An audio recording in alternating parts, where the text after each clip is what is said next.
Assalamualaikum warahmatullahi wabarakatuh.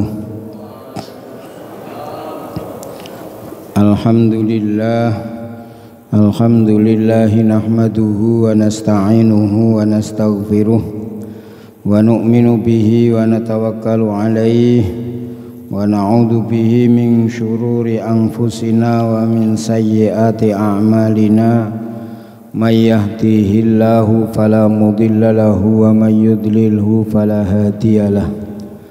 Wa nashhadu an la ilaha illallah wahdahu la syarikalah wa nashhadu anna sayyidana wa maulana Muhammadan abduhu wa rasuluh amma ba'dah.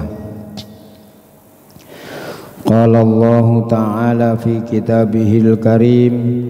A'udzu billahi minasy syaithanir rajim. Bismillahirrahmanirrahim. Inna iddatash syuhuri 'indallahi 12 syahran fi kitabillah minha arba'atun hurum.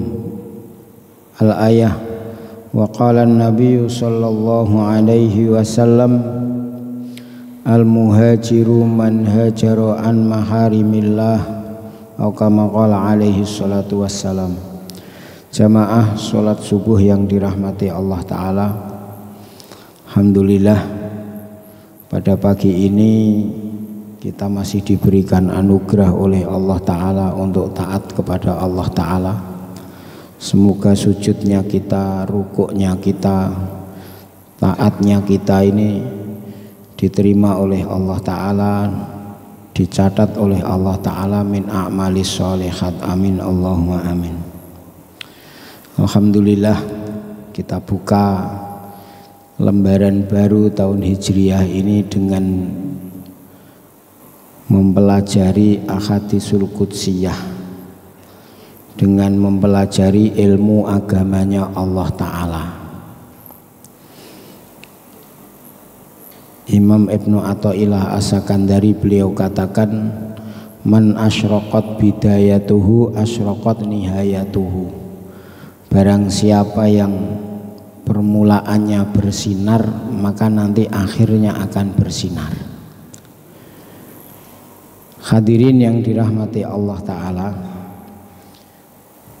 kalau orang makan maka natijahnya kenyang.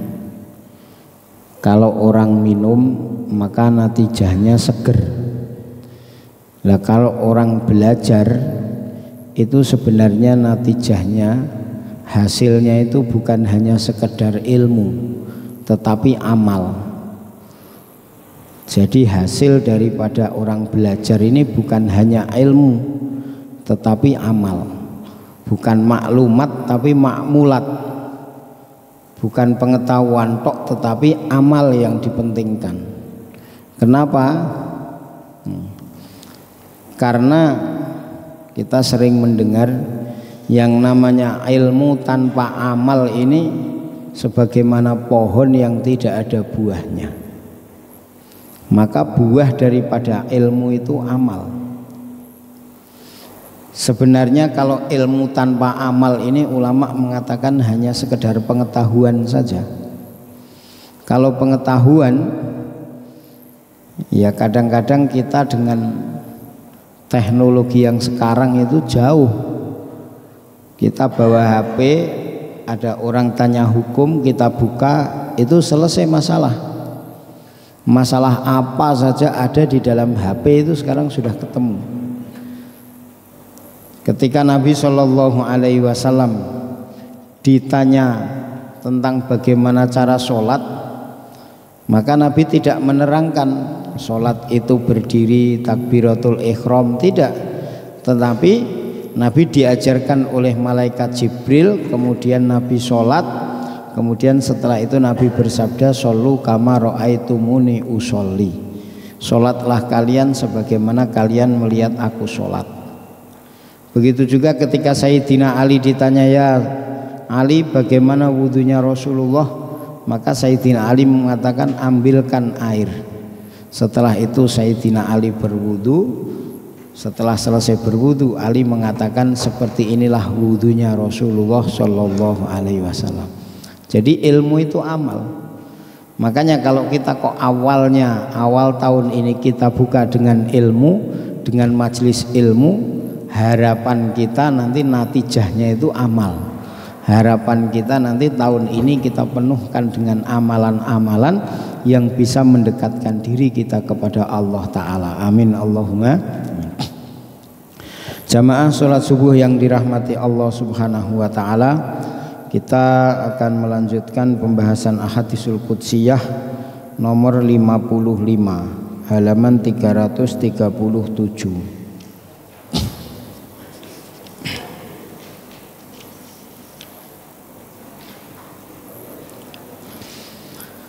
Bismillahirrahmanirrahim. Qillatut ta'am, menyedikitkan makan. Allah Ta'ala berfirman dalam hadis qudsi, lam yaltahi fil ibadu bilihafin ablagho indi min qillatit tu'mi, rawahu Dailami. Tidak ada perlindungan yang lebih kuat bagi hamba-hambaku kecuali menyedikitkan makan. Tidak ada perlindungan yang lebih kuat bagi hamba-hambaku kecuali menyedikitkan makan.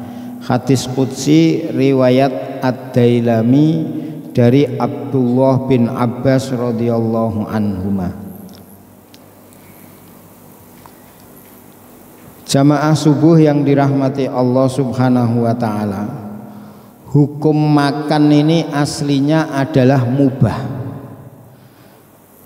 Jadi perintah itu dalam usul fikih dikatakan al aslu fil amri lil wujub illa madalla ad-dalilu ala khilafih. Aslinya perintah ini adalah wajib kecuali ada dalil atau ada ayat atau mungkin ada kondisi yang menjadikan perintah itu tidak wajib. Kalau ada perintah di dalam Al-Quran, Allah Ta'ala berfirman aqimus sholah wa atuz zakah, maka aslinya perintah itu wajib. Maka orang menjalankan sholat hukumnya wajib, kecuali nanti ada dalil yang menjadikan perintah tersebut tidak wajib. Contohnya apa? Contohnya makan. Perintah Allah Ta'ala di sini dikatakan wa kulu washrabu wa la tusrifu innahu la yuhibbul musrifin. Dan makanlah kalian dan minumlah kalian, tetapi jangan berlebih-lebihan, karena sesungguhnya Allah Ta'ala tidak menyukai orang-orang yang suka berlebih-lebihan.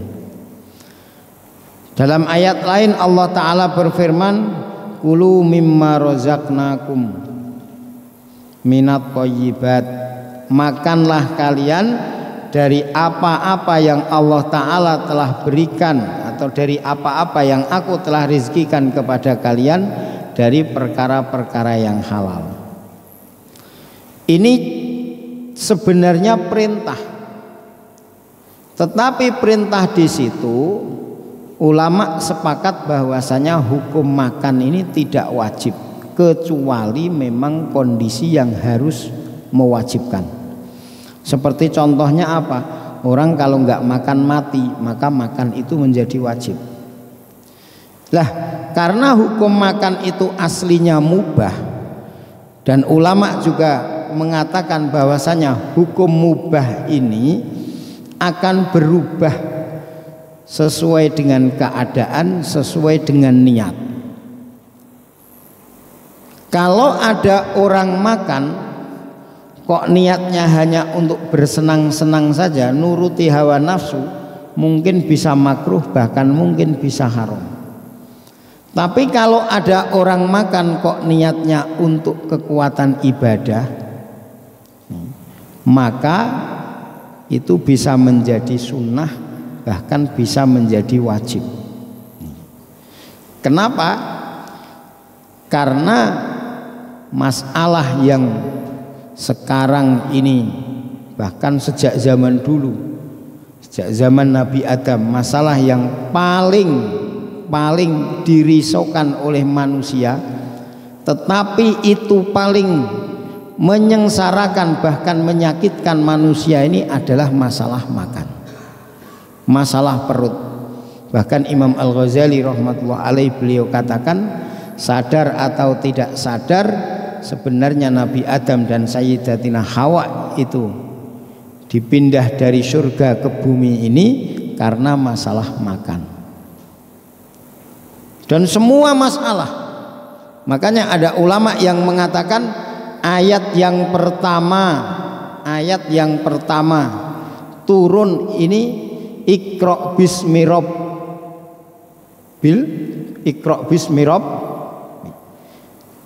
dengan bacalah dengan nama Tuhanmu. Iqra bismi rabbikal ladzi khalaq, yang menciptakan.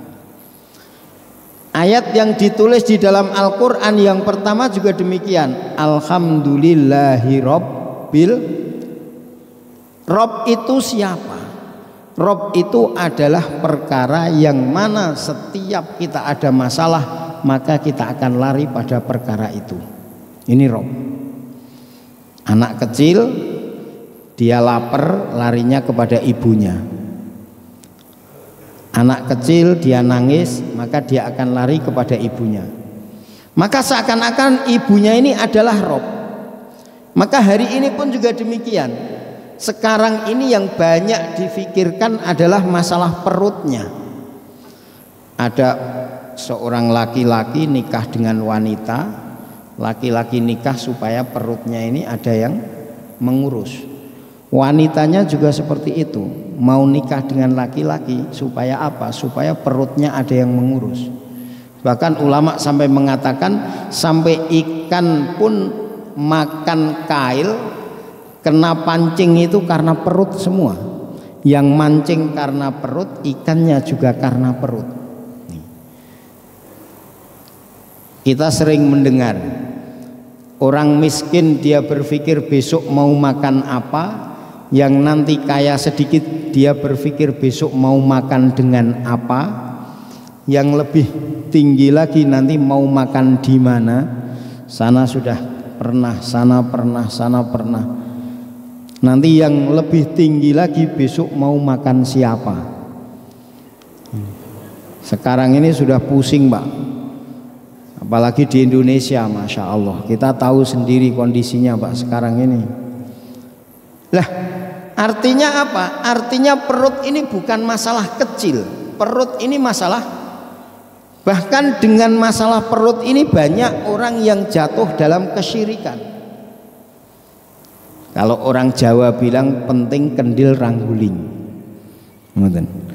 Kalau bahasa orang sekarang, pokoknya kalau perutnya anteng maka hidupnya anteng, kan gitu. Jadi seakan-akan semua itu bermula dari perut. Bahkan Imam Al-Ghazali dalam kitab Ihya mengatakan bermula dari perut itulah kemudian nanti akan datang syahwat. Bermula dari perut itulah kemudian akan datang keinginan untuk berkuasa. Bermula dari perut itulah maka banyak sekali kemaksiatan akan timbul. Nih. Jadi memang makanya di sini Nabi Shallallahu Alaihi Wasallam melalui hadis qudsi Allah Ta'ala berfirman, tidak ada perlindungan yang lebih kuat. Artinya apa? Ketika seorang lapar, ini dia melindungi. Apa yang dilindungi? Banyak hal yang dilindungi. Syahwatnya terlindungi. Kalau dalam kitab Ta'limul Muta'alim, barang siapa yang perutnya penuh, perutnya kenyang, maka nanti dia akan banyak tidur. Barang siapa yang banyak tidur, maka nanti syahwatnya akan kuat. Barang siapa yang syahwatnya kuat, kata Shahibut Ta'lim, beliau mengatakan seorang laki-laki ataupun wanita ketika bangkit syahwatnya maka dhahaba sulusu aklihi, sepertiga akalnya sudah hilang. Orang kok syahwat, orang kok nafsu, itu akalnya sudah tertutup, Pak. Dari mana? Dari perut. Nih, kemarin kejadian, baru kemarin, Pak, baru berapa harinya, orang sudah sampai puncak, sudah sampai pimpinan di Indonesia, Pak, gara-gara syahwat. Akhirnya sekarang dicopot. Ini kan gara-gara dari mana timbulnya syahwat itu? Timbulnya syahwat dari perut. Makanya Nabi Shallallahu Alaihi Wasallam dalam hadis masalah nikah, Nabi menceritakan, ayyuhas syabab, wahai pemuda, barang siapa yang mampu untuk menikah, menikahlah, dan barang siapa yang tidak mampu maka puasalah. Fa innahu laka wijaun, karena dengan puasa itu akan menjadi tameng, akan menjadi perlindungan. Jadi hadirin yang dirahmati Allah Ta'ala, ketika seseorang sudah membiasakan perutnya dengan kenyang, maka nanti apa-apa akan dituruti, nafsunya akan menjadi kuat. Ketika orang kok mengikuti nafsunya, maka ulama mengatakan orang yang senantiasa mengikuti nafsunya atau berjalan di belakang nafsunya, maka akalnya tidak akan berfungsi dan dia akan menjadi orang yang bodoh. Dia akan menjadi orang yang bodoh. Kenapa? Karena yang namanya nafsu itu wataknya adalah bodoh, cuma dia kuat. Maka bagaimana kita menjaga diri kita supaya nafsu kita baik, badan kita sehat, kemudian pikiran kita bisa berjalan dengan baik. Dimulai dari apanya? Dimulai dari perutnya. Dimulai dari perutnya. Dalam satu hadis Nabi Shallallahu Alaihi Wasallam bersabda, sesungguhnya kebanyakan penyakit itu bermula dari perut. Bermula dari perut. Kami masih ingat dulu santri itu, Pak Bu, dulu santri dulu itu penyakitnya cuma satu. Apa? Gudigen. Penyakitnya gudigen. Santri sekarang hampir nggak ada santri gudigen, tapi penyakitnya macam-macam. Ada penyakit mah, ada penyakit asam lambung, ada penyakit tipes, ada penyakit macam-macam. Kami pernah tanya kepada dokter, sebenarnya masalahnya di mana? Ternyata masalahnya santri dulu itu makannya kurang. Kalau makannya kurang, fisiknya kurang. Sudah makannya kurang, fisiknya kurang, nggak pernah olahraga. Akhirnya darah putihnya itu keluar jadi nanah. Katanya karena jorok. Kalau bicara masalah jorok, awal saya di pesantren sekitar tahun 92, 93, 94, itu ada salah satu pondok pesantren namanya Al-Falah 2 di Jawa Timur Ploso. Itu pondok pesantren paling bersih, bukan pondok pesantren, seluruh instansi yang paling bersih itu pondok pesantren nomor 2. Satu rumah sakit negeri di Jawa Timur, yang kedua itu seluruh provinsi, yang kedua itu pondok pesantren Al-Falah 2 waktu itu masih baru-barunya, masih ngetrennya, tapi santrinya ya udah gudigen. Makanya kalau karena jorok nggak begitu percaya. Lah sekarang santri itu rata-rata makannya 3 kali. Itu yang makan wajib. Pagi makan dari pondok, nanti siang makan dari pondok, kemudian sore makan lagi. Kalau enggak sore, malam makan lagi. Ini makan yang wajibnya, belum cemilannya. Cemilannya itu Masya Allah. Setiap kali saya sekarang itu kalau lihat anak ada kunjungan orang tua, itu setiap kali mengunjungi anaknya satu, itu kayak mau bawa kontainer masuk pondok itu. Pokoknya habis kunjungan itu semua kotak itu penuh. Nah kalau makannya kayak gini ya pantas kalau penyakitnya macam-macam. Banyak sekarang penyakit santri itu macam-macam.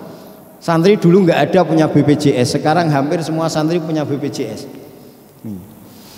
Kenapa? Karena perutnya terlalu dimanjakan, terlalu Kalau zaman dulu itu penyakit itu paling penyakit lapar, Pak. Itu penyakit lapar. Mungkin kita sendiri pernah merasakan. Tetapi kalau sekarang karena kenyang itu akhirnya penyakitnya macam-macam. Penyakit gula dari perutnya, penyakit diabetes dari perutnya, penyakit apalagi kolesterol dari perutnya. Kalau orang lapar nggak ada kolesterol, nggak ada. Oh dia kolesterol kenapa? Kelaparan, nggak ada. Nih. Makanya Nabi Shallallahu Alaihi Wasallam diceritakan oleh Sayyidah Aisyah radhiyallahu anha bahwasanya Nabi itu perutnya tidak pernah kenyang, apalagi kekenyangan, kenyang saja nggak pernah.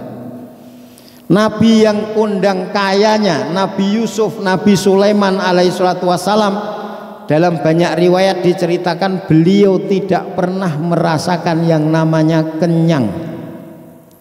Sayyidah Aisyah radhiyallahu anha mengatakan, awwalu bid'ati hadhil ummah asyabu'u.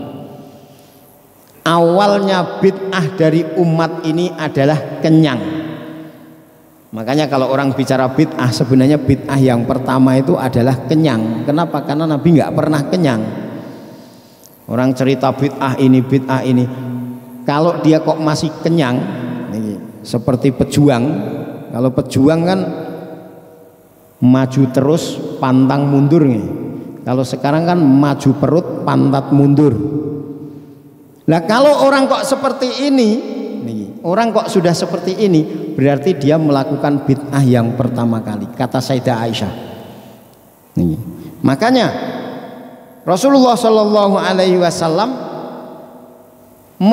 memberikan peringatan kepada kita, kebanyakan penyakit itu datangnya dari perut. Baru kemudian ulama kedokteran meneliti, akhir-akhir itu baru meneliti bahwasanya ada yang mengatakan 2/3 penyakit itu berasal dari perut. Berasal dari perut. Ada ulama mengatakan bahwasanya perut kenyang sumber penyakit dan perut lapar itu sumber obat. Ini dari jasad. Jadi dari segi jasmani, yang namanya lapar atau menyedikitkan makan itu akan melindungi badan kita dari berbagai macam penyakit. Bapak punya penyakit apa saja, penyakit apa saja itu mesti kalau datang ke dokter yang diberikan peringatan mesti kurangi makan ini, kurangi makan ini, kurangi makan ini. Ada saya punya guru kena penyakit gula. Itu begitu masuk, begitu diperiksa gulanya tinggi, dihitung itu yang tidak boleh dimakan atau pantangannya itu ada sekitar 30 jenis makanan. Artinya kalau seandainya kok 30 jenis makanan itu tidak dimakan ketika dia sehat, berarti mungkin tidak kena penyakit, kan gitu. Mungkin tidak kena penyakit. Lah begitu juga kita. Dalam setiap hal kalau kita pengen badan kita sehat, kurangi makanan. Ini dari segi jasmani. Kenapa? Karena walaupun makan itu boleh, tetapi Allah Ta'ala peringatkan wala tusrifu. Wala tusrifu. Setiap larangan-larangan Allah Ta'ala pasti akan ada dampaknya, baik dampak dalam kehidupan jasad kita, ataupun dampak dalam kehidupan ekonomi kita, atau dampak dalam kehidupan ketenangan hidup kita, atau dampak dalam kehidupan keluarga kita, dan lain sebagainya. Ada satu hadis Nabi menerangkan, barang siapa yang tidak membayar zakat maka nanti akan dicegah hujan dari daerah itu. Barang siapa yang berzina maka nanti akan dikurangi rizkinya. Itu memang ada dampak-dampak orang yang maksiat. Lah ketika seseorang itu kok sudah dilarang oleh Allah Ta'ala, wala tusrifu, jangan kalian israf. Israf itu apa? Israf itu kita sudah kenyang kok memaksakan diri. Israf itu sesuatu yang berlebihan. ukuran berlebihan itu seberapa? Urfan, umumnya bagaimana? Kalau memang ada orang kok badannya gede, 2 piring kok dia nggak kenyang, makan 2 piring itu berarti belum israf. Tapi kalau ada orang badannya gede tapi makannya sedikit, makan 1 piring aja sudah kenyang, berarti kalau nambah yang kedua itu sudah israf namanya. Maka mungkin bisa masuk makruh, tetapi kadang-kadang kalau sudah berlebihan sekali itu masuk dalam kategori haram. Nah, ketika dia melakukan perkara haram, maka nanti akan ada dampaknya. Di antaranya apa? Di antaranya nanti banyaknya penyakit yang ada pada diri orang yang israf di dalam makan. Kemudian Nabi Shallallahu Alaihi Wasallam juga bersabda dalam hadis berikutnya, ma mala'a ibnu adam wi'an syarron min batnihi bihasbi ibna adam luqaimatun yukimna sulbahu fa idza kana la mahalata fa'ilan fasulusun li ta'amihi wa sulusun li syarabihi wa sulusun li nafsihi li nafasihi. Tidak ada satu wadah pun yang diisi oleh ibnu Adam lebih buruk daripada perutnya. Jadi dalam diri manusia ini ada 3 wadah. Ada 3 wadah. Yang mana 3 wadah ini isinya macam-macam. Yang paling gede isinya paling sedikit. Lebih kecil lagi isinya lebih banyak, nanti lebih kecil lagi isinya lebih banyak lagi. Yang paling gede apa? Perutnya. Perut ini paling gede. Kemudian yang agak kecil lagi otaknya. Kemudian yang lebih kecil lagi hatinya. Jadi ada rongga perut, ada rongga kepala atau rongga otak, kemudian ada rongga hati. Lah, 3 rongga ini yang paling gede adalah perut, tetapi isinya paling sedikit. Tapi walaupun paling sedikit, ini menyita perhatian yang paling banyak. Perut itu kalau diisi 1 jam itu sudah nggak muat, Pak. Orang kok makan 1 jam itu sudah nggak bisa. Ini perut. Beda dengan akal. Otak kita ini diisi mulai lahir sampai mati itu tidak kenyang-kenyang. Nih, orang belajar ilmu dari mulai dia lahir sampai dia mati, itu kata Salman Al Farisi, itu baru seperti orang yang lewat di sungai Efrat, kemudian dia meminum 1 cegukan, dah minum lagi, sudah kenyang. Tapi itu baru dapat ya sedikit lagi dibandingkan dengan aliran sungai Efrat, nggak ada apa-apanya. Ini ilmu. Nanti hati ini isinya iman. Iman ini jangankan kok dia lahir mengisinya, nanti dia mulai lahir, bahkan ketika dalam alam kandungan sudah dimulai oleh Allah Ta'ala. Alam musyahadah, alam arwah. Allah Ta'ala berfirman kepada setiap arwah yang ada di sana, alastu birabbikum, keimanan sudah mulai ditanamkan di sana. Nanti dalam perut ibunya, kemudian keluar, pertama kali keluar yang diteriakkan adalah azan untuk memasukkan keimanan. Terus sampai dia mau meninggal dunia, Nabi Shallallahu Alaihi Wasallam sabdakan, lakinu mautakum bila ilaha illallah. Ini bukan ilmu, tapi ini urusan iman. Yang menerima bukan dengan otak, tetapi dengan hati. Tapi kalau perut, orang sakit dimasuki apa-apa sudah nggak bisa. Jadi perut ini sebenarnya paling besar, tetapi isinya paling sedikit di antara 3 itu. Dan Nabi mengatakan yang paling buruk untuk diisi itu adalah perut. Kita masya Allah, kita isi terus. Makanya Nabi Shallallahu Alaihi Wasallam bersabda, bihasbibni Adam luqaimatun yukimna sulbahu. Dah nggak usah banyak-banyak, cukuplah baginya beberapa suap untuk memperkokoh tulang belakangnya. Untuk memperkokoh tulang belakangnya. belakangnya. Yang penting sekira sudah bisa berdiri sudah. Nih. Nahnu qaumun ma akalna illa idza ju'na wa idza akalna ma syabi'na. Kata sahabat, kami adalah satu kaum yang kami tidak pernah makan kecuali kami sudah lapar, dan kami akan berhenti ketika kami makan, maka kami akan berhenti sebelum kami kenyang. Niki sahabat. Jadi kalau seandainya orang itu kok mengosongkan perutnya, jelas badannya akan terjaga, kesehatannya akan terjaga, nafsunya akan terjaga. Ini dari segi jasmaninya. Kalau misalnya kok memang harus untuk kenyang, harus untuk menambah makanannya, maka tolong dibagi tiga kata Nabi. Sepertiga untuk makanan, sepertiga untuk air, sepertiga untuk nafas. Kadang-kadang kalau yang biasa ngerokok sepertiga untuk asapnya,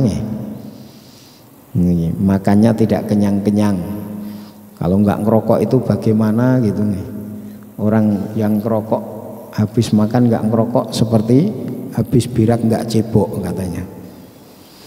Mendingan saya itu lebih baik tidak makan satu hari daripada tidak ngerokok satu hari. Karena satu hari Pak, coba kalau satu minggu, nggak berani dia bilang gitu nih, saya mendingan tidak makan satu minggu daripada nggak ngerokok satu minggu, mati Pak. Artinya perut kita harus kita jaga. Siapa yang menjaga? Ya kita sendiri. Tadi pengaruh jasmaniah, sekarang pengaruh batiniah. Orang yang perutnya kenyang maka dia akan banyak tidurnya. Orang yang banyak tidurnya maka amalannya otomatis akan berkurang. Mau tidur kok makan kenyang, boro-boro tahajud Pak, subuh nggak kelewat saja sudah untung. Nih, subuh nggak kelewat sudah untung. Nih, pagi sudah kenyang, nanti habis duhur makan kenyang lagi, nanti malam makan kenyang lagi. Makanya siang tidur. Alasannya kalau tidur apa? Saya daripada keluar maksiat mendingan tidur. Jadi saya tidur itu untuk menjauhkan dari maksiat. Ini alasan sudah mentok gitu Pak. Alasan sudah mentok. Saya itu walaupun tidur Pak Ustadz dapat pahala. Kenapa? Karena kalau keluar saya maksiat, ya sudah tidur terus saja biar dapat pahala terus nih. Jadi dari sisi jasmani jelas, dari sisi rohani itu tadi. Ini dari amalannya sudah berkurang, dari nafsunya juga akan tambah. Ini perut kenyang. Makanya di situ dikatakan Nabi Shallallahu Alaihi Wasallam juga bersabda riwayat Imam Ahmad, al mu'minu ya'kulu fi mi'an wahid wal kafiru ya'kulu fi sab'ati am'a. Orang mukmin makan untuk satu perut, sedangkan orang kafir makan untuk 7 perut. Orang kafir itu kalau makan nggak kenyang-kenyang. Makanya untung kita punya agama itu Pak. Kalau nggak punya agama, orang itu yang dipikir cuma perutnya saja Pak. Perutnya saja. Kita lihat orang makan itu, yang banyak makan di warung makan ini, restoran ini, itu kebanyakan orang-orang kafir. Orang Islam itu mengikut-ngikut saja Pak. Mengikut-ngikut tok. Oh nampaknya itu enak, cobalah sekali sudah. Masya Allah, harganya saja yang mahal. Saya sering cerita Pak, yang bikin mahal harganya itu sebenarnya bukan kualitasnya Pak, bukan rasanya, bukan kualitasnya, tapi sombongnya. Orang makan apa namanya ayam goreng kok beli di pinggir jalan, wah itu nggak keren Pak. Tapi kalau masuk KFC gitu, Masya Allah rasanya itu kayak gimana gitu Pak. Padahal rasanya kadang-kadang enak yang di Sabana, enak yang di pinggir jalan malah. Status halalnya juga ada tulisan, kadang-kadang ada halalnya yang di pinggir jalan.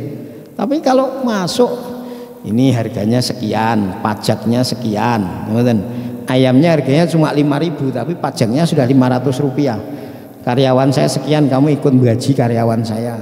Ini pajaknya apa, toko ini sekian, kamu ikut gaji, ikut bayar pajaknya. Akhirnya ya jadi satu ayam 45.000 Pak, paha satu coba. Ya Allah, kalau dibawa pulang digoreng sama istrinya 45.000 sudah kenyang semua satu keluarga itu. Insya Allah. Kenapa? Karena memang ya itu tadi.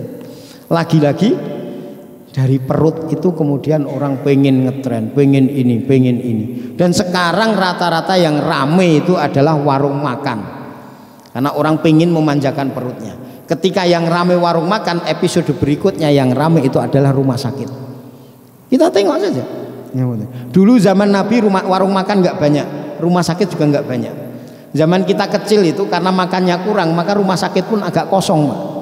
Ada istilah dulu zaman saya kecil itu, yang masuk rumah sakit itu orang-orang kaya saja. Makanya kalau kamu miskin jangan sakit, kalau kamu sakit jangan miskin, kata orang tua dulu seperti itu. Jadi kalau orang miskin nggak boleh sakit, kalau sakit nggak boleh miskin. Itu dulu, dan benar Pak, memang benar. Sampai ada istilah kalau orang kok masuk rumah sakit keluar-keluar mati. Kenapa? Karena nggak dibawa ke rumah sakit. Dan itu pun sedikit sekali. Sekarang orang sakit perut sedikit bawa ke rumah sakit, nggak bisa kentut bawa ke rumah sakit, dan semua masalahnya dari makanan. Nah ini. Jadi al mukminu yakulu fi mi'an wahid. Orang beriman itu yang diisi perutnya cuma satu, sementara orang kafir yang diisi perutnya 7. Maksudnya bukan orang kafir 7 perut, bukan Pak. Perutnya sama, tetapi nafsunya, keinginan makannya, keinginan memanjakan perutnya. Kalau orang Islam itu Pak, orang beriman itu kalau punya duit 100.000, maka dia mikir 100.000 ini untuk apa? Ada bagian sedekahnya, ada bagian jariyahnya, ada bagian untuk apa namanya, untuk makannya, ada bagian. Bahkan penasarupan harta itu pertama untuk dakwah, kedua untuk ibadah, ketiga untuk akhlak, nih, keempat baru untuk keperluan. Keperluan ini kita sederhanakan dalam 5 perkara. Kita sederhanakan makanan, kita sederhanakan tempat tinggal, kita sederhanakan pernikahan, kita sederhanakan kendaraan. Nih. Jadi kita sederhanakan. Saya pernah sampaikan, sederhana ini bukan berarti nggak boleh bagus Pak. Sederhana ini kita hidup di bawah batas kemampuan kita. Yang namanya sederhananya presiden buat acara walimah kok ngundang tamu 1000, ini sudah sederhana. Ini sudah sederhana, bukan mewah, itu sederhana Pak. Lah kalau untuk agama, maka semua sahabat itu dimewahkan. Jadi kan kalau ngaji Syama'il mungkin pernah diterangkan Ustadz Taufik, Rasul itu punya pedang berapa? Punya pedang berapa? Bukan 1. Rasul punya baju besi itu 7 Pak. Baju besi sekarang kalau dijual aku berapa itu? Tapi tidak dikatakan israf. Nih, seandainya digunakan untuk makan itu dijual, insya Allah berapa itu? Kalau untuk perjuangan agama, kudanya Rasul ini kuda paling baik. Jangankan kok milik Rasul, milik Sayyidina Ali. Pernah kejadian ketika makam Rasulullah SAW akan dicuri. Ali radhiyallahu anhu sedang di masjid, mendengar kok ada suara apa namanya, tanah dagdug apa gitu. Terus dicari sama Sayyidina Ali. Ternyata ada orang mau mencuri makam Rasulullah, mau mencuri jasad Rasulullah. Akhirnya kelahi sama Sayyidina Ali. Nah ketika kelahi sama Sayyidina Ali pedangnya ada di rumah. Maka ketika itu kudanya itu yang di rumah itu, kudanya itu nggak betah, nabrak sana nabrak sini sampai hampir hancur itu kandangnya. Maka Fatimah tahu, oh ini tuannya lagi ada masalah. Diambilkan Dzulfaqar, pedangnya dikasihkan kudanya, digigit, dilepaskan, langsung ke Madinah, langsung menuju ke masjid. Ini baru pedang apa namanya, kudanya Ali. Bagaimana kudanya Rasulullah? Bagaimana unta koswaknya Rasulullah?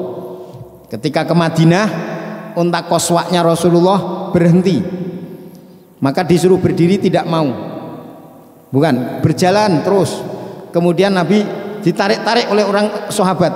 Ya Rasulullah, di sini saja, di sini saja. Kata Rasulullah, biarkan koswak yang memilih tempatnya. Akhirnya koswak itu berhenti, dan tempat itulah yang sekarang menjadi Masjid Nabawi. Ketika Sulh Hudaybiyah, jalan terus, kurang sedikit sampai tanah haram, koswak enggak mau berjalan, berhenti. Ini unta yang seperti itu berapa harganya coba? Kalau untuk perjuangan agama, Nabi nggak ada istilah sederhana, nggak ada. Tapi masya Allah, israf Pak. Tetapi tidak ada israf, tidak ada mubadir di dalam perjuangan agama. Kalau orang sedekah nggak ada namanya mubadir. Kalau orang bangun masjid nggak ada namanya mubadir. Tetapi kalau untuk keperluan perut ini lebih sedikit Allah Ta'ala sudah larang. Kenapa? Karena akan ada dampak buruknya. Makanya di sini dikatakan seyogyanya atau semestinya orang mukmin makannya hanya sedikit. Apabila dia makan banyak maka itu adalah sifat orang kafir. Orang beriman ini sifatnya bukan makan, bukan senang makan, tetapi senang memberi makan. Yang senang makan itu sifat binatang, yang senang makan itu sifat orang kafir. Wa ya'kuluna kama ta'kulul an'am. Mereka makan sebagaimana binatang makan. Kalau binatang makan itu untuk apa, Pak? Saya pernah tanya, sebenarnya hidup itu hidup untuk makan apa makan untuk hidup? Gimana itu? Hidup untuk makan apa makan untuk hidup? Nah, kalau hidup untuk makan binatang, kalau makan untuk hidup PKI Pak. Nah, kalau orang Islam bagaimana? Orang Islam itu hidup dan makan untuk Allah Ta'ala. Jadi setiap kali kita mau makan, makan kita ini untuk Allah Ta'ala. Makan kita untuk Allah Ta'ala. Sahabat itu pinter Pak. Kadang-kadang makan banyak, tetapi bukan dari dirinya. Ngundang tamu, Masya Allah. Nanti tamu 1-2, buat makanannya banyak Pak. Nah, begitu disuguhkan, makan tamunya makan selesai. Ini kalau dibuang mubadir, dihabiskan. Makanya mereka makan sisa dari tamu. Nah ini sudah nggak ada hisapnya, nggak ada penyakitnya. Walaupun kenyang nggak ada penyakitnya itu Pak. Makanya sahabat itu pintar. Nabi Ibrahim itu Abu Duyuf, bapaknya tamu. Setiap kali mau makan mesti Nabi Ibrahim keliling dulu. Untuk apa? Untuk makan bareng. Ketika makan bareng Nabi Ibrahim tidak. Mereka makan, setelah selesai baru sisanya dimakan Ibrahim. Nah kalau kita makan sisa tamu maka tidak ada hisab, tidak ada pengaruh dalam diri kita. Adanya pahala Pak. Nah kita tidak. Pokoknya makan dulu kenyang, nanti kalau ada tamu alhamdulillah, kalau enggak. Ya akhirnya 1 hari enggak ada tamu, 1 hari 2 hari enggak ada tamu. Nabi Ibrahim 1 hari enggak ada tamu, susah Pak, susah, bingung, keliling, akhirnya dapat orang Majusi. Orang Majusi begitu mau makan, kata Ibrahim, saya mau kasih makan kamu tapi kamu Islam dulu. Masya Allah, disuruh masuk Islam, enggak mau dia, enggak mau saya. Ya kalau enggak mau enggak saya kasih makan. Akhirnya dia pergi. Begitu pergi Ibrahim diingatkan oleh Allah Ta'ala, wahai Ibrahim, dia cuma pengen mau makan 1 kali saja kamu syaratkan Islam. Saya sudah memberikan makan dia 53 tahun, saya tidak pernah menyaratkan dia Islam. Coba. Makanya Allah Ta'ala, kalau untuk sedekah, kalau untuk agama, kalau untuk untuk perjuangan agama, ini tidak ada bahasa Islam, tidak ada bahasa mubadir. Nah, maka bagaimana kita mengisi perut kita ini dengan adab? Satu tadi jelas, kita bagi perut kita, jangan terlalu penuh. Seberapa kita sendiri yang mengira-ira. Nah, orang banyak makan kekurangan air juga susah. Tapi kalau kebanyakan air, makannya sedikit juga repot. Atau minum airnya terlalu banyak, ini juga bikin ngantuk. Standarnya katanya kalau 1 hari ini 2 liter air putih. Sekarang yang minum air putih pun sedikit Pak. Kebanyakan orang minum itu air-air yang manis, bahkan bersoda. Makanya penyakitnya Masya Allah. Dulu saya kalau pergi ke Bandung, pergi ke daerah Sunda, itu minumnya mesti teh pahit. Sekarang masuk ke Bandung pun sudah es teh manis Pak. Jadi sekarang ini pergeseran makanan itu sudah luar biasa. Dan orang Indonesia Masya Allah, untuk makanan ini senantiasa dipikir terus. Nih, Dipikir terus, ya Allah, saya tuh sampai kadang-kadang mikir, Indonesia itu Pak, makanan setiap masuk kampung di situ ada makanan khasnya.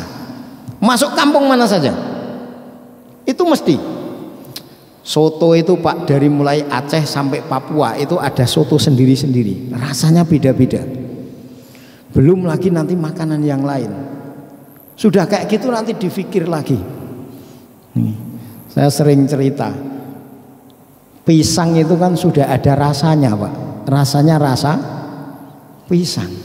Nah, di Lampung itu Pak, pisang kok ada rasa coklat, rasa stroberi, rasa. Nah kalau ketahuan malaikat yang ngasih rasa kan marah. Kok orang nerimo belas nih. Singkong juga kayak gitu, sudah dikasih rasa. Ya Allah, orang Indonesia itu, jenengan akan ketemu makanan-makanan kayak gini cuma di Indonesia. Kalau nggak percaya sama ke Malaysia, nggak ketemu model kayak gini. Sampai nanti terbang lagi ke Saudi. Ke Saudi sampean sekarang berangkat ke sana, nanti 10 tahun yang akan datang berangkat ke sana, nasinya cuma nasi Bukhari itu saja Pak. Masak dagingnya cuma kare tok. Nggak bisa seperti orang Indonesia. Orang Indonesia itu ya Allah, dipikir lagi nanti dikasih kuah namanya sop. Kuahnya apa namanya? Kuahnya dikasih santan, nanti namanya soto tangkar. Apalagi Pak nanti. Ada lagi nanti di dendeng, ada lagi, Masya Allah. Itu satu daging itu mungkin bisa dibuat olahan makanan lebih dari 100 di Indonesia. Makanya orang Indonesia itu untuk masalah kuliner juga paling subhanallah. Saya tuh setiap kali keliling daerah tanya dulu Pak, di sini makanan khasnya apa? Di sini makanan khasnya itu mesti ada. Nggak mungkin nggak ada, itu mesti ada. Bukan satu ke provinsi Pak, bukan satu kabupaten, kadang-kadang satu kecamatan itu ada sendiri. Bahkan kadang-kadang satu desa, ini desa ini desa satu, itu ada sendiri khasnya. Aneh Indonesia itu. Nah kalau kita turuti perut kita meledak itu Pak. Makanya di sini ya Allah, Nabi memberikan batasan. Dah, nih. Maka kita pertama atur dulu perut kita. Yang kedua kemudian sebelum makan ini ada adabnya. Di antara adabnya jangan makan sebelum lapar. Lauk yang paling enak itu adalah lapar. Dulu ketika kita kecil yang namanya makan telur itu sudah enak sekali Pak. Kenapa? Lapar.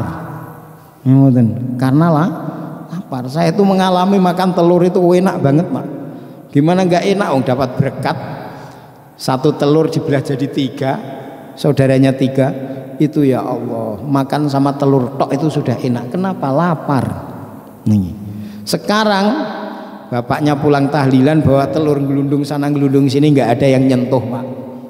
Bener itu, nggak ada yang nyentuh. Masya Allah. Begitu juga makanan yang lain pun juga demikian. Dulu yang namanya daging ayam itu enak Pak. Sekarang biasa saja. Bahkan apalagi orang-orang tua Pak, mendingan tempe sama tahunya daripada ayam sayurnya. Nih, masa apa Pak ayam? Enggak jangan ayam.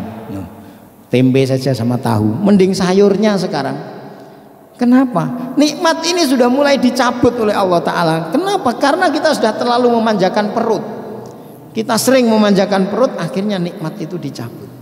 Jadi kita siapkan dulu nih makanan yang akan kita makan, usahakan yang halal. Kulu minat thayyibat, bahkan yang halal, paling halal. Kalau seandainya memang nggak bisa murni halal, paling sedikit yang kecampuran haram. Guru saya pernah mengatakan, kalau seandainya kok ada barang-barang ribawi yang masuk ke dalam rumahmu, maka usahakan jangan masuk ke dalam perutmu dan anak-anakmu. Nih, kadang-kadang ada orang itu ngasih juga ngawur Pak Ustadz, ini saya kemarin dapat bunga bank Pak Ustadz. Kalau nggak saya ambil juga sayang, kalau saya ambil mau buat apa? Ini bagaimana kalau dimanfaatkan Pak Ustadz saja? Ustadznya suruh manfaatin barang riba. Dia ngomong Pak, ya kalau Ustadz ya enak gini, kalau nanti dibuat WC nanti anak jatuh malah repot. Nah terus buat apa? Buat main bola pun anak-anak kakinya pada patah, repot lagi Pak. Tapi yang penting jangan ditasarufkan untuk pendidikan. Yang kedua, jangan dimasukkan ke dalam perut. Karena kita tahu kadang-kadang harta itu masuk ke dalam kita juga tidak murni. Tapi usahakan yang kita makan semaksimal mungkin kita ambil yang paling baik. Karena itu akan menjadi daging dalam diri kita, akan menjadi darah dalam diri kita. Ingat, satu orang yang makan barang haram maka doanya tidak akan diterima oleh Allah Ta'ala. Nah, tapi berarti kita ini sekarang, waktu saya masih menjabat ini banyak sekali uang-uang haram yang masuk Pak Ustadz. Ya sekarang tinggal tobat, nggak usah disesali. Waduh, terus gimana? Kita ini tidak diperintahkan untuk menyesali perkara yang sudah lewat, tapi kita diperintahkan untuk meninggalkan dan istighfar terhadap perkara yang sudah lewat. Sudah istighfar saja. Terus bagaimana cara tobatnya? Ya kita semakin mendekatkan diri kepada Allah. Tapi diterima nggak terima dan tidak urusan Allah. Ini tuh, masa Allah Ta'ala ada orang yang membunuh 100 orang saja masuk surga kok, belum mengerjakan apa-apa. Wanita yang paling hebat itu adalah Sayyidah Khadijah. Wanita yang akan menjadi pemimpin para ibu-ibu nanti di surga itu adalah Sayyidah Khadijah. Tapi Khadijah nggak pernah sholat, Pak. Kenapa? Khadijah meninggal dunia belum ada perintah sholat, apalagi zakat, apalagi puasa. Puasa zakat itu kan perintahnya di Madinah. Tetapi orang tidak ada yang mengingkari wanita paling solehah itu adalah Khadijah. Nah, makanya kita jangan terus Masya Allah ini saya dulu banyak maksiat Pak Ustadz, sekarang saya sudahlah sekalian saja. Lah kalau sekalian ya nanti Allah Ta'ala sekalian ngasih kita kan repot. Apa yang kita bisa kita kerjakan, apa yang kita bisa, masalah diterima atau tidak itu urusan Allah. Yang penting kita berusaha. Makanya Alhamdulillah Ta'ala kembali lagi dari masalah perut itu, bagaimana kita makannya. Niat makan untuk kekuatan ibadah, kemudian niat makan untuk memberikan hak terhadap badan kita. Innalil badani haqqon, sesungguhnya badan kalian juga punya hak. Niki, kalau kita kok menunaikan haknya badan, maka termasuk olahraga dapat pahala Pak, makan dapat pahala. Kenapa? Karena kalau saya tidak olahraga, saya tidak makan, nanti badan saya lemes. Kalau badan saya lemes, sholat pun tidak semangat. Niki. Nah, badan kita kalau lemes ya sudah. Makanya kita makan ini untuk menunaikan haknya badan, sehingga bisa kuat untuk ibadah. Kemudian ketika kita makan, di antara adabnya kulu bismillah. Mulai makan dengan mengucapkan bismillah. Kalau tidak mau memakai Allahumma barik lana fima rozaqtana, katanya itu bid'ah, ya silahkan. Kalau mau doa ya dibaca, kan itu nggak. Orang doa itu sekarang jadi masalah Pak.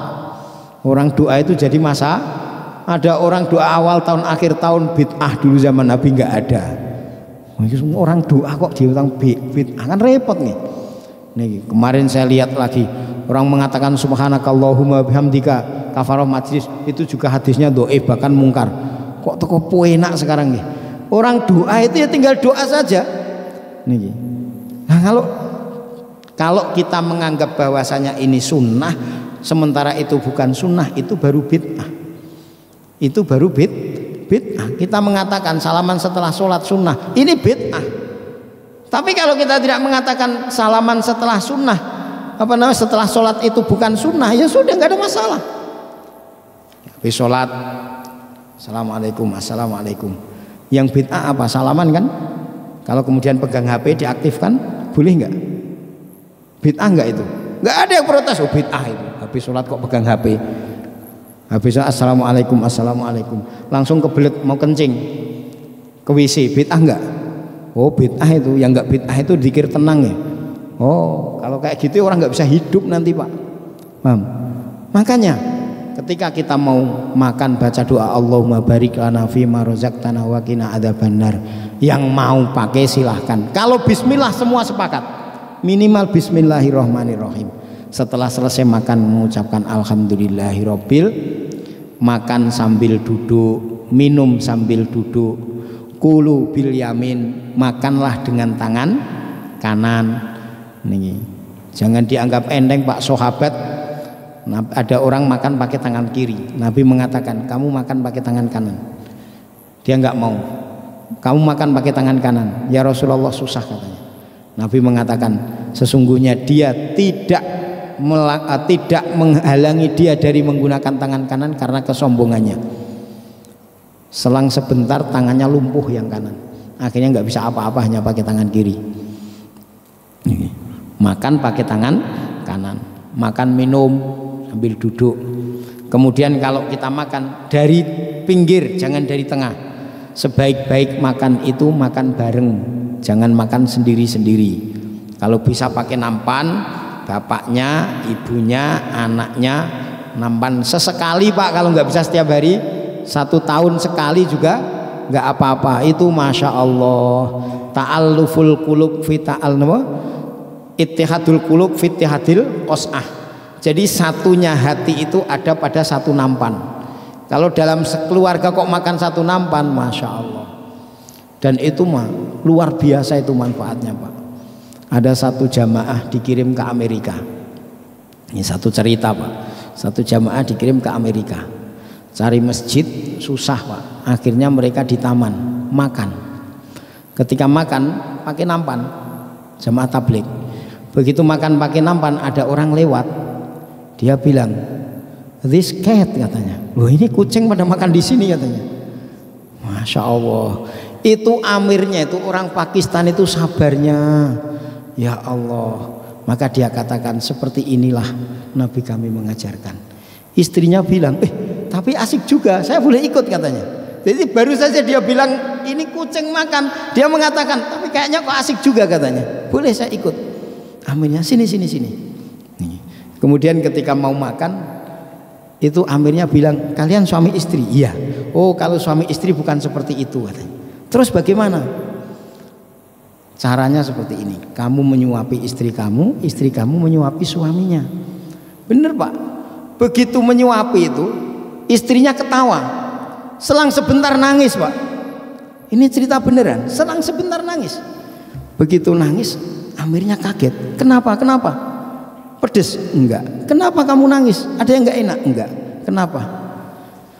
40 tahun yang lalu saya disuapi suami saya ketika saya menikah. Sekarang baru lagi.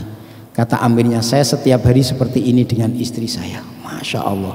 Dia bilang, indah sekali agama kamu. Agama kamu agama apa? Agama Islam. Saya boleh ikut agama kamu. Coba, gara-gara makan 2 orang ini masuk Islam Pak. Ini gara-gara makan. Makanya kalau kita makan, masya Allah, kalau lagi kelahi dengan istrinya, lagi ngambekan sama suaminya, makan sampai 1 nampan, masya Allah, itu enak sekali Pak. Anaknya sesekali, kalau nggak bisa setiap hari. Ini yang diajarkan Rasulullah. Minum kadang-kadang 1 gelas untuk berdua sama istrinya, sebagaimana Rasulullah dengan Aisyah. Kemudian kalau makan, ada makanan yang enak ditaruh di tengah. Sebelum makan, kalau ada garam dicicipi garam dulu. Kata Sayyidina Ali bisa mencegah 70 penyakit dalam. Orang yang sebelum makan mencicipi garam, maka akan bisa mencegah 70 penyakit dalam, kata Sayyidina Ali. Nih. Kemudian juga lebih baik makan itu lesehan. Nih, lebih baik lesehan. Tapi kalau tidak duduk pun nggak apa-apa, yang penting jangan berdiri. Memang tidak makruh. Makan berdiri tidak makruh. Kalau makan pakai tangan kiri itu jangan makan makanan terlalu panas, jangan biasa meniup makanan. Ini, jangan biasa meniup. Setelah selesai makan kita ucapkan alhamdulillah. Yang paling penting tadi jangan terlalu kenyang. Jadi dikira-kira ngambilnya banyak, nanti kemudian banyak yang tersisa. Ini watak orang Indonesia Pak. Sudah ada prasmanan ngambilnya banyak, habis itu disisakan. Maksudnya apa coba? Maksudnya itu apa? Kalau ada prasmanan Mbok, yang ngambilnya itu pas-pasan saja, sehingga nanti tidak ada yang mubadir.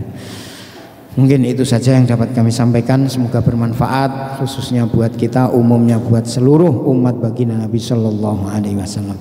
Sebelum ditutup, ada yang mau bertanya? Cukup insyaallah. Subhanakallahumma bihamdika asyhadu an la ilaha illa anta astaghfiruka wa atubu ilaik. Akhiru kalam wal afu minkum. Wassalamualaikum warahmatullahi wabarakatuh.